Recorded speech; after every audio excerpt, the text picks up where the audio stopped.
Europe 1, Punchline, Laurence Ferrari. Dans Punchline avec Bruno Jeudi, Louis Salter, Françoise Laborde, il y a eu beaucoup de propositions sur la sécurité hier soir à Louis Salter qui parlait des peines territorialisées, Valérie Pécresse.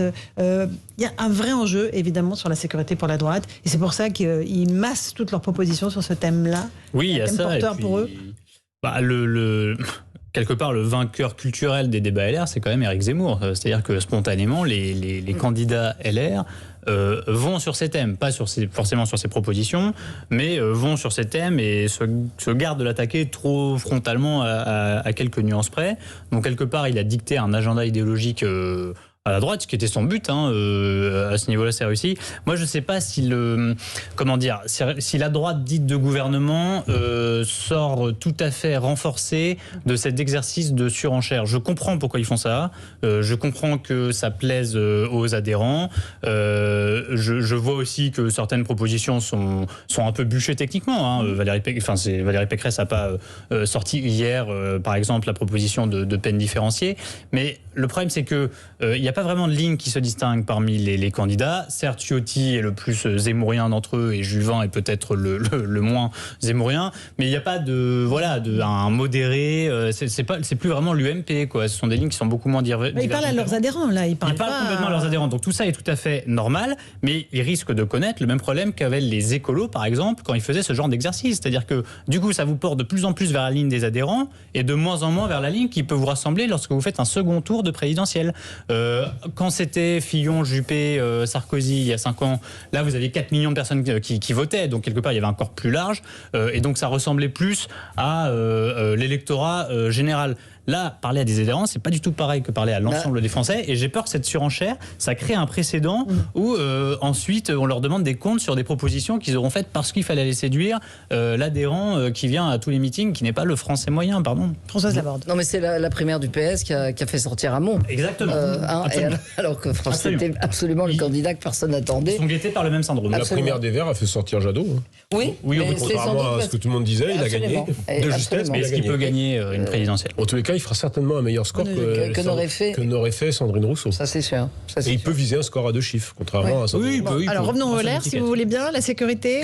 Moi, je crois, contrairement à Louis, que d'abord, les candidats ne se trompent pas de corps électoral. Laurence, vous étiez bien placé pour le voir hier soir. Et il s'adresse effectivement, c'est un exercice difficile pour les débats télé, parce qu'il faut à la fois s'adresser aux Français qui regardent, aux Français, aux sympathisants de droite, mais les sympathisants de droite ne votent pas. Ce sont les adhérents qui votent. Donc, ils ont toujours un discours à 2 niveaux. C'est-à-dire que vous avez effectivement Xavier Bertrand qui peut parler de pouvoir d'achat, mais on sait que cette question dans une élection qui concerne les adhérents, c'est pas la question fondamentale. Donc vous êtes ramené sur ce qui intéresse le plus les adhérents.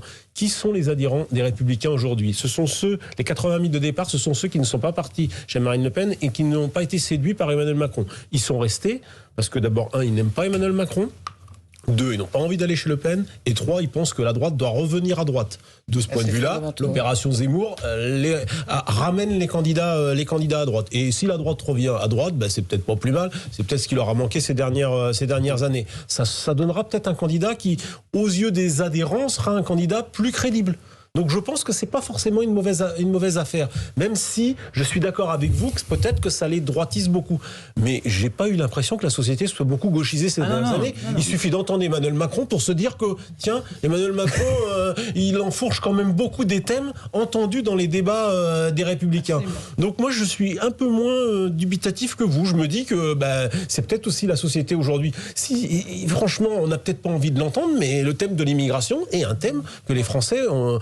Peut-être qu'ils n'ont pas conscience que ce thème est aussi important, mais voilà, ça compte. Ça fait partie de. Je suis allé samedi, pour le coup, c'était les cadres des Républicains qui étaient là.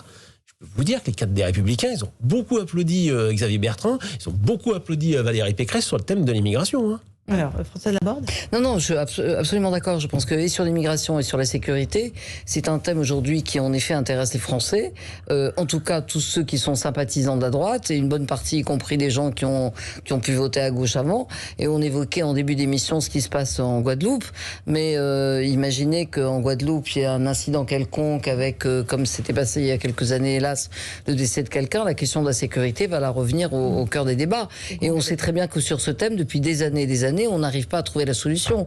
On va toujours revenir sur le manque de prisons, la surpopulation, l'état scandaleux des prisons en France. Personne n'a le courage de construire des prisons parce que c'est pas populaire, parce que c'est pas bien, que ça n'est pas convenable, donc on préfère laisser les gens dans des situations qui sont absolument innommables. Comme les situations sont innommables, la prison c'est la pire des sanctions, tout le monde tombe dans une délinquance encore pire quand on est en prison. Alors du coup on dit on va pas mettre les gens en prison parce que c'est pire que pas les mettre. Donc c'est une situation qui finit par être complètement absurde, et je pense que oui, ce serait intéressant qu'à l'occasion d'une élection présidentielle, on remette un peu à plat l'ensemble du dispositif, mais qu'on ne soit pas uniquement sur des mesures de sécuritaires, ou qu'on ne soit pas uniquement sur la façon dont on doit appliquer les peines de prison, mais qu'on réfléchisse